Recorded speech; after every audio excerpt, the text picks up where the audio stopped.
গল্পের উরুচিটি চ্যানেলে আপনাদের সবাইকে স্বাগত। আপনারা শুনছেন স্বপ্ন যেন পেল ভাষা। স্বপ্ন যেন পেল ভাষা, কলমে স্বপ্না ভট্টাচার্য, কণ্ঠে সীমা বেরা। পর্ব ৩৫। আগের পর্বের পর ডাক্তার পায়েলের চেক আপ করার পর নিজের টেবিলে এসে বসলেন। তারপর বললেন, উনি এখন একদম সুস্থ, আপনারা চাইলে এখন ওনাকে নিয়ে মুম্বাই ফিরতে পারেন। ডক্টরের কথা শুনে রাজ আর তন্নি দুজনেরই মন খারাপ হয়ে গেল। রাজ একবার তন্নির মুখের দিকে তাকালে ওর মুখ দেখে একটু অবাক হলো। পায়েল রাজের কথা ভেবে বলল, বলছিলাম কি ডাক্তারবাবু, আর কয়েক মাস পরে গেলে অসুবিধা হবে?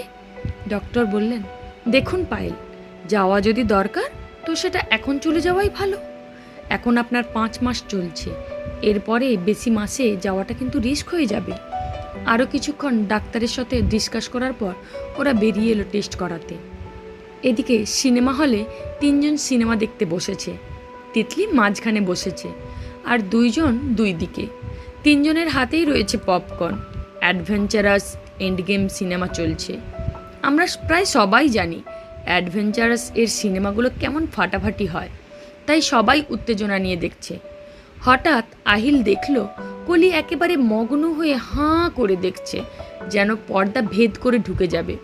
আর সঙ্গে সঙ্গে আহিলের মাথায় দুষ্টু বুদ্ধি খেলে গেল। সে ওয়াশরুমে গেল। বেশ কিছুক্ষণ পরে হাতের মুঠোয় কিছু একটা নিয়ে এসে বলল, তারপর ভালো করে কলির দিকে নজর রেখে চলল। দেখল অনেকক্ষণ পর পর একটা করে পপকর্ন মুখে তুলছে আর কলি হাঁ করে দেখছে। এবার যেই না কলি পপকর্নটা নেবে বলে হাতটা নামিয়েছে, অমনি আহিল মুঠোয় আনা জিনিসটা কলির পপকর্নের ঠোঙায় রেখে দিল। আর কলিও সিনেমায় মগ্ন হয়ে পপকর্নের বদলে ওই জিনিসটা তুলে নিল। তারপর মুখে নিতে যাবে, তখনই খেয়াল করলো হাতের পপকর্নটা নড়ছে। সে এবার স্ক্রিন থেকে চোখ সরিয়ে হাতের দিকে তাকিয়ে যা দেখলো তাতে তারস্বরে চিৎকার করে লাফিয়ে উঠল, কারণ ও পপকর্নের বদলে আরশোলা মুখে ফুটতে যাচ্ছিল। ওর হাত থেকে পপকর্নের ঠোঙাটা মাটিতে পড়ে গেল। হলের সব লোক চমকে ওর দিকে তাকিয়ে রইল। সবাই ওকে বসতে বলল। কিছু কিছু লোক মন্তব্য করলো, হলিউড মুভি দেখলে যদি এতই ভয় পাও তাহলে আসো কেন? কলি সবার কথা শুনে চুপচাপ সিটে বসে পড়ল। তারপর আহিলের দিকে তাকিয়ে দেখে সে আর তিতলি মুখ চেপে হেসেই চলেছে। কলি কটমটি ওদের দিকে তাকাতে আহিল মুখটা কলির কানের কাছে এনে ফিসফিসিয়ে বলল, আই কান্ট বিলিভ, এই তুমি নাকি তন্নিকে বড় মুখে কথা দিয়ে এসেছিলে যে তিতলির রক্ষা করবে, আর সেই তুমি একটা সামান্য আরশোলাকে ভয় পাও? বলেই আবার নিঃশব্দে হাসতে লাগলো। আহিলের কথা শুনে কলি চমকে উঠল আর ভাবল, আমি তো একবারও আরশোলার নাম নিইনি, তাহলে ও কি করে জানলো যে আমি আরশোলা দেখে ভয় পেয়েছি? তার মানে, কথাটা ভেবেই কলি আহিলের দিকে এমন করে তাকালো যেন ওর চোখের আগুনে আহিলকে ভস্ম করে দেবে। কলি মনে মনে বলল, এর বদলে আমি নেব মিস্টার আহিল, আর এমনভাবে নেব যে সারা জীবন মনে থাকবে তোমার। হাসপাতাল থেকে বেরিয়ে ট্যাক্সি ধরার জন্য রাস্তায় দাঁড়িয়ে আছে রাজ, তন্নি আর পায়েল। কয়েক মিনিটের মধ্যে একটা ট্যাক্সি আসতে ওরা ট্যাক্সিতে বসলো। পায়েলের পাশে তন্নি বসলো আর রাজ তার উল্টো দিকের সিটে। তারপর হঠাৎ করে আরও 2টো মেয়ে উঠতে গেলেই রাজ করুণ মুখে তন্নির দিকে তাকালো। তন্নি রাজের দিকে ইশারা করে কি হয়েছে জানতে চাইল। রাজ মুখ গোমড়া করে মেয়ে দুটোকে দেখালো। তন্নি বুঝতে পারল যে মেয়েগুলো রাজের পাশে এসে বসবে, তাই রাজ ওরকম মুখ করেছে। সে হেসে পায়েলের কাছ থেকে উঠে রাজের পাশে এসে বসল। তা দেখে রাজের মুখে হাসি খেলে গেল আর সে তন্নির কানের কাছে মুখ এনে ফিসফিসিয়ে বলল, থ্যাংক ইউ। তারপর ওদেরকে অবাক করে মেয়েগুলো একজন পায়েলের পাশে বসলো আর একজন তন্নির পাশে এসেই বসলো। তা দেখে তন্নি আর রাজ বেশ অবাক হলেও কিছু বলল না। এদিকে মেয়ে দুজনের যে পায়েলের পাশে বসেছিল তারা ফোনে কল এলো।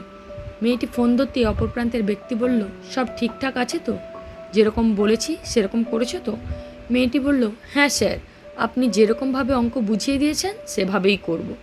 এই বলে ফোন রেখে অপর মেয়েটির দিকে ইশারা করতে তন্নির পাশে বসা মেয়েটি খুব হালকাভাবে ঘাড় নাড়ল। পায়েলের পাশে বসে থাকা মেয়েটি অন্য মেয়েটিকে ইশারা করতে অন্য মেয়েটি কাঁধ থেকে ব্যাগটা নামিয়ে তার পাশে রেখে দিয়ে তন্নির দিকে আরও চেপে বসলো, যার ফলে তন্নি রাজের একেবারে কাছাকাছি চলে এলো। তাতে চমকে গিয়ে দুজন দুজনের দিকে অবাক হয়ে তাকালো। রাজের শীতল অথচ মুগ্ধ চাহনি দেখে তন্নি লজ্জায় মুখ ফিরিয়ে সরে আসতে চাইল, কিন্তু পাশের মেয়েটা এমনভাবে বসেছে এক চুলো জায়গা অবশিষ্ট নেই। তন্নি রেগে মেয়েটাকে কিছু বলতে যাবে, তখনই মেয়েটি তার হাতে থাকা রুমালটা তন্নির মুখের সামনে ঝেড়ে দিল, আর তন্নির চোখে ধুলো ঢুকে গেল।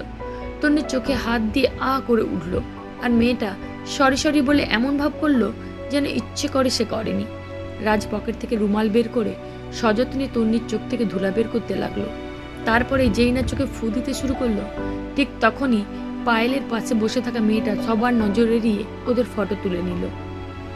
রাতে ডাইনিং টেবিলে মোহিনী দেবী বললেন, রিপোর্ট সব ভালো তো পায়েল? পায়েল বলল, হ্যাঁ মাসিমা, রিপোর্ট সব নর্মাল, আর ডাক্তার বলেছে এখন মুম্বাই গেলে আর কোনো রিস্ক নেই। কথাটা শুনেই কলিত কাওয়া থেমে গেল।